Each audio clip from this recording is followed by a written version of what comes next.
much. I wanted to start with reading a poem by Jackson Wheeler. When we started talking about and planning for the Poet Laureateship several years ago, one of the people we knew that would be, or who would be Poet Laureate would be Jackson Wheeler.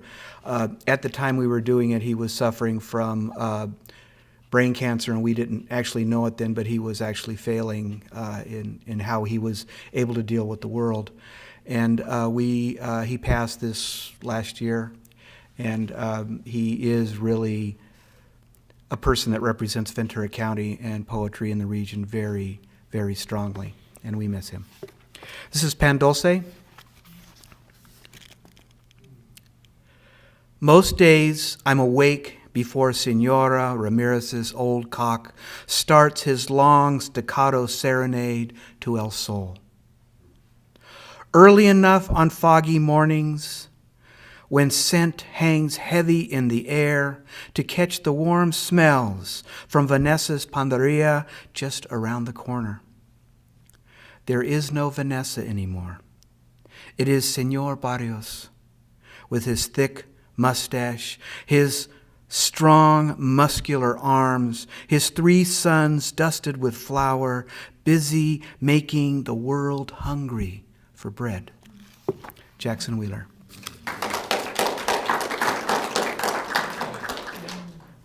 One of the things that has been that I have found very interesting and very rewarding with the Poet Laureateship is that we are actually able to get into the community a lot more. We're going into different places like Thousand Oaks. The Thousand Oaks readings are because of the Poet Laureateship.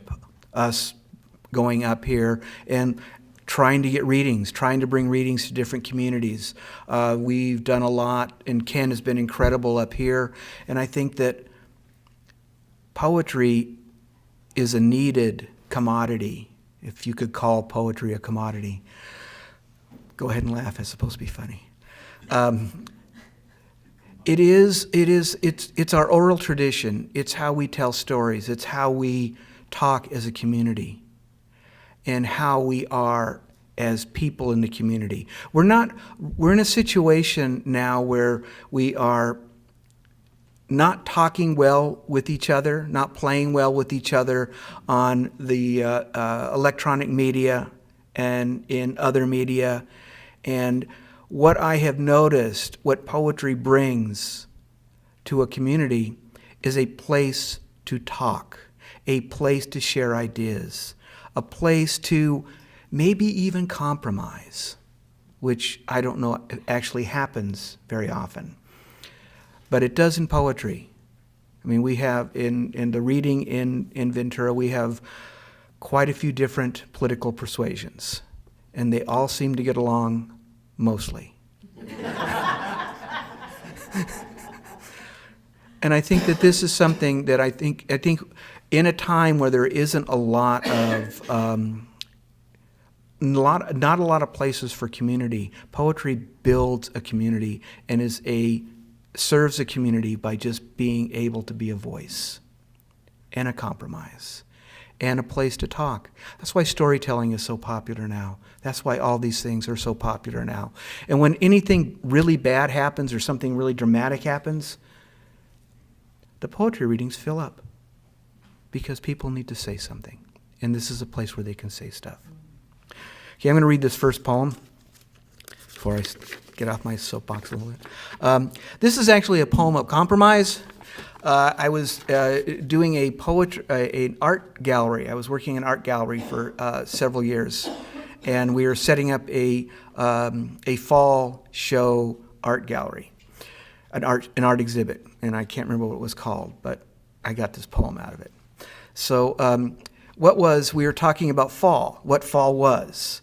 And of course, the abstract guys didn't want that much definition on fall. And the realists wanted very specific on fall. And so we were talking about what fall meant.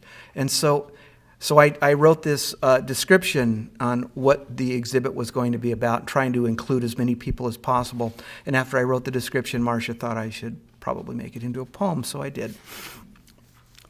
It's like a fall poem.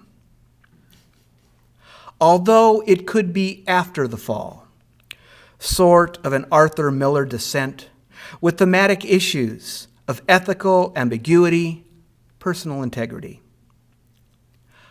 I'm told winter is coming, but I don't see it. Maybe a hint, a foreshadow. Or the fall itself, all Camus-y, exploring themes of innocence, imprisonment, non-existence, truth. Like when I stand after sitting a while, legs creaky, achy. But maybe to everything there is a season. Leaves dying, fluttering in the wind, chromatically pleasing. And that's fall too, colorful in a fallish way. Sometimes I launch my body forward before my legs seem ready. Pretty sure they'll catch up. Now thank you.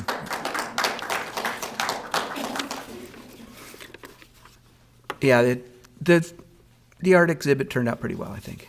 I don't know. Do you remember it, Marcia? Okay, well, did it turn out okay? Yeah. Okay, good. It turned out okay, according to Marcia.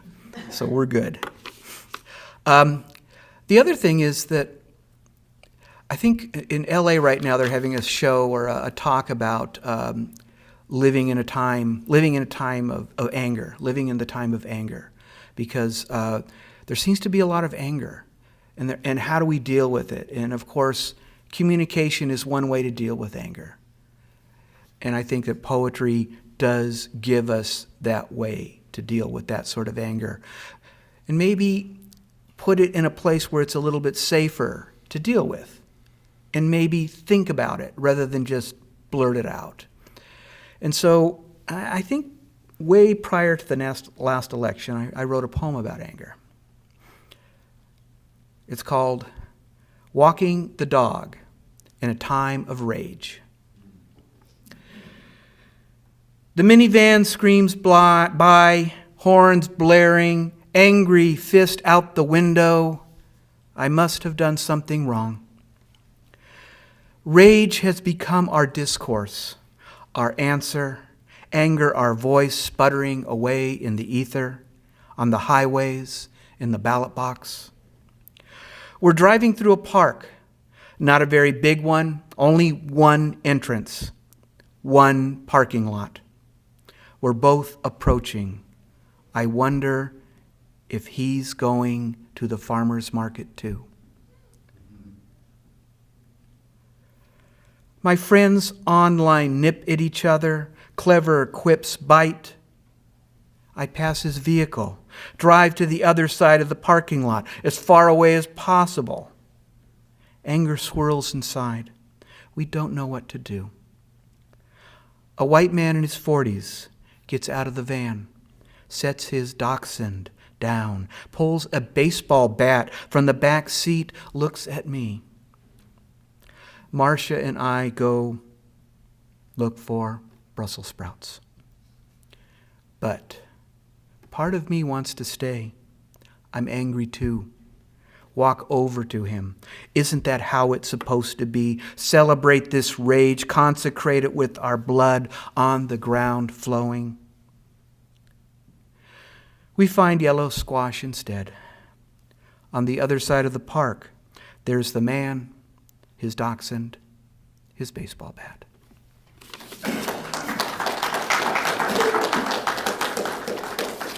I keep waiting to see if he'll show up to a poetry reading, but so far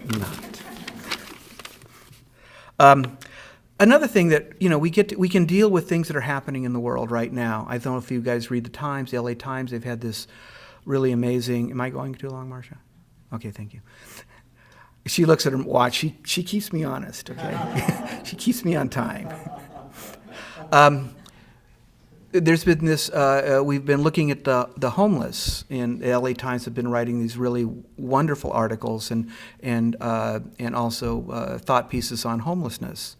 And there are 58,000 people homeless in LA County. 58,000 people are homeless in LA County. That wasn't like that when I grew up. This is something that has happened in the generations that's followed. And that's a problem. And I'm not sure how we're going to deal with it, but I think that I've noticed a lot of homeless poems showing up in poetry readings. And so I thought I would write a poem kind of dealing with it, but I was thinking about it's when John and Yoko declared war over. Remember that?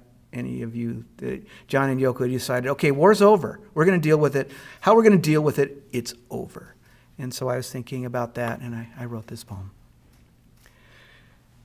Today, the homeless came home, plopped down on a chair, a sofa, kicked back, grabbed a cold drink from the fridge, sparkling apple cider, hot cocoa from the stove, ate a tasty meal, watched the news on TV, a movie, read a book, the comics, listened to music, took a hot shower, a bath, turned down the sheets to a warm, soft, clean bed, slept without nightmares. Thank you.